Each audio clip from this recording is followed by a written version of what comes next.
it's probably been a couple weeks since we put in these first fence posts here. It was quite a bit of work. A lot harder than we thought it was going to be, I think, or at least harder than I thought it was going to be. So we only got 5 fence posts in that first day, but we got enough to mark the perimeter around the barnyard out. So we've got a string here. We've got it wrapped all the way around the posts, so we've got the perimeter marked with a string. So today we're going to measure out where all our brace posts go, where all our posts are going to go for our gates, because we're going to have about three or four different gates to enter the barnyard and to let the animals out to pasture. So we're going to mark where all those fence posts go and go ahead and drill out the rest of these fence posts and try to get them set.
Well, we got our post holes dug. We ended up digging 7 holes today.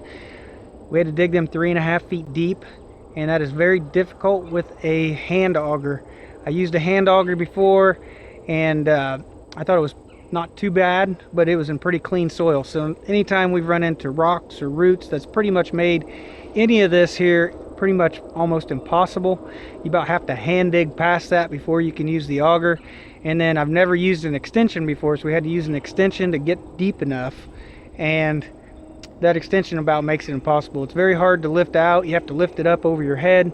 So the hand auger, I'm not happy at all with that. I picked that up used, got it for like $180, and it started on the 3rd pull. The guy let me try it out first, and I bought it because I thought I could use it anywhere, you know, on a hillside or in the woods. Oh, you'd never want to use that in the woods. The roots would kill you. So definitely looking for a tractor post hole digger.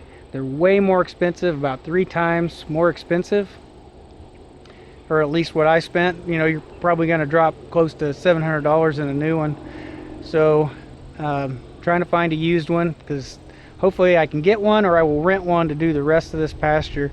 But we're going to try to at least finish this barnyard up with just this 2-man post hole digger, and hopefully that's the last time we use it, and I'll try to get rid of it, because it is definitely a little bit too hard to use when you're trying to go that deep. I think if I was just doing regular, you know, like 4-inch fence posts with it, and I was only going 2.5, you know, the 3, you know, like 3 feet deep or somewhere in there, I think I'd be okay. But 3.5 feet, 4 feet, way too much work.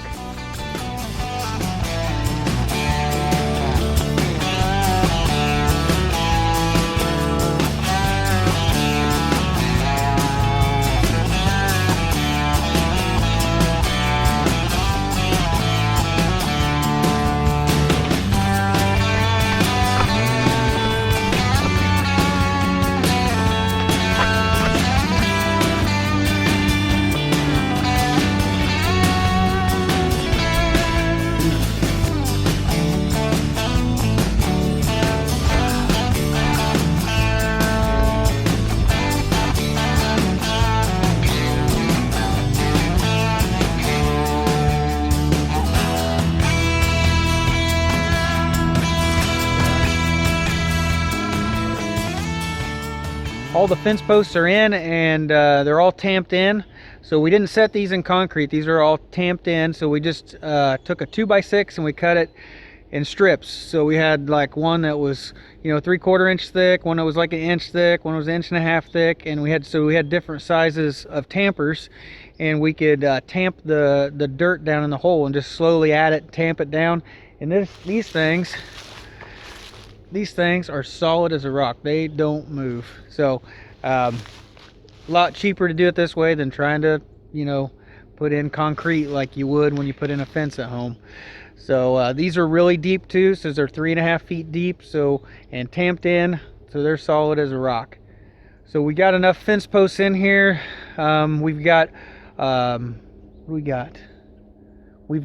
4-foot gates set up, and then back here next to the barn on this side we'll probably have a 10 or 12-foot gate. We haven't put the fence posts on the barn side yet, depending on what kind of gate we can find or use. We do have some used gates here. I don't know if we'll refurbish those or come up with something else, but so we'll have a wide gate to be able to drive in.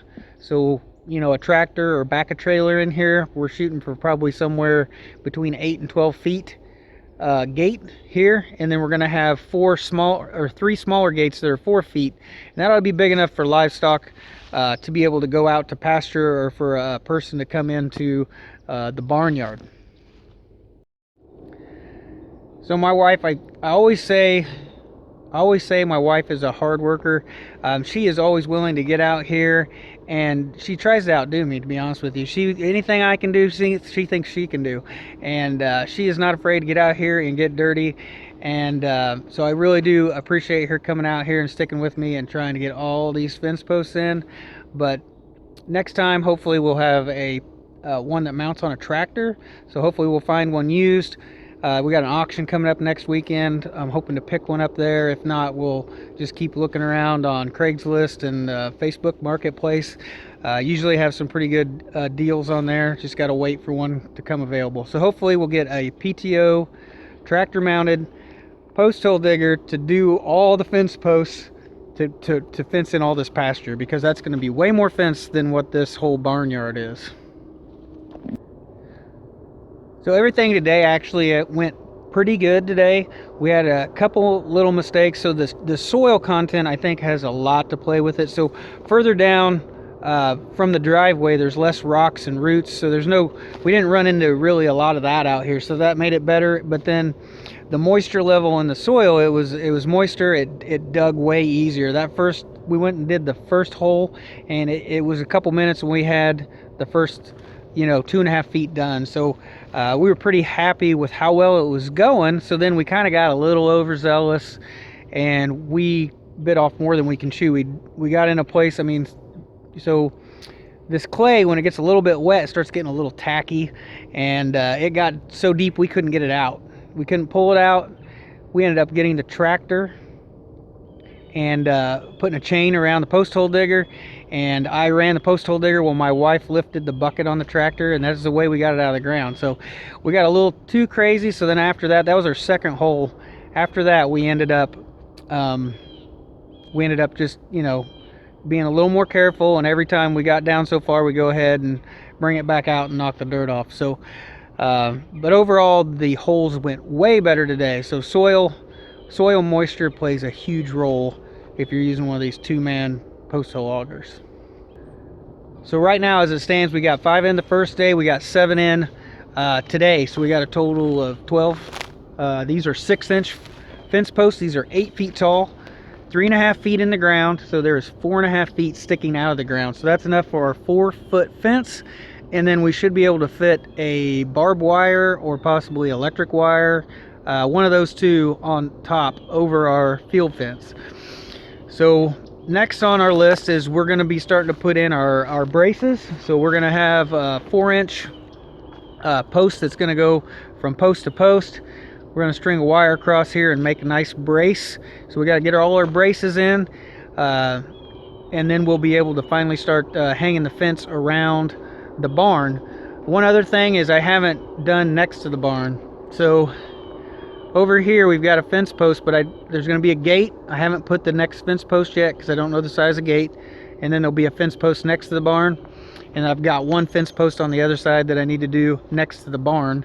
But since we're going to fix this barn up and we're going to paint it, I'm not going to put a fence post in permanently next to the barn. We'll probably just drive a T-post in next to the barn for now and hold the fence up with that, and then when we go to redo the barn, we can easily pull that T-post if we need to replace any of the wood or if we want to paint it. So if we want to put metal on, so right next to the barn for now, we're going to end up probably just putting T-posts to hold the fence against the barn. So this is a pretty big project, trying to get this barn fixed up, make a barnyard and a pasture. I think winter's coming and it's catching up with us soon. So our main priority right now is to get these fence posts in the ground before the ground freezes. So I may not get the pasture done this year. I mean, I can see the writing on the wall right now. We're not going to get the pasture done, but I'd still like to at least get this barnyard finished. So we're trying to get the posts in around this barn and get that done before the ground freezes. So then through the winter, I can work on the inside of the barn. I can do the stalls, maybe make a chicken area on the inside. We got to move our bunnies out here eventually at some point in time, so we got a lot of stuff to do. I'm afraid I won't get the electric. I mean, I can see the writing on the wall there. We're not going to get the electric in before winter. So we'll probably have to be in spring before we finally get the electric out to this barn. So I don't want to move any animals out here until I have electricity for heated water bowls and stuff like that. So this is going to be a long project. The goal is pretty much to have this at least ready for animals by the spring. So we're going to hold off and not get anything until the springtime. So if you just follow along with this, it'll be a long process. It'll probably be numerous videos, but we're going to slowly get this old bank barn. We'll get it all fixed up. At least we'll get it painted on the outside, paint the roof, replace the roof, something. Get some animal stalls in it, get it cleaned out with some hay storage, and have a nice barnyard. So it'll take time, but hopefully by the spring, we'll be getting this barn ready for animals. So stay tuned. It'll take a while, but we'll get it done.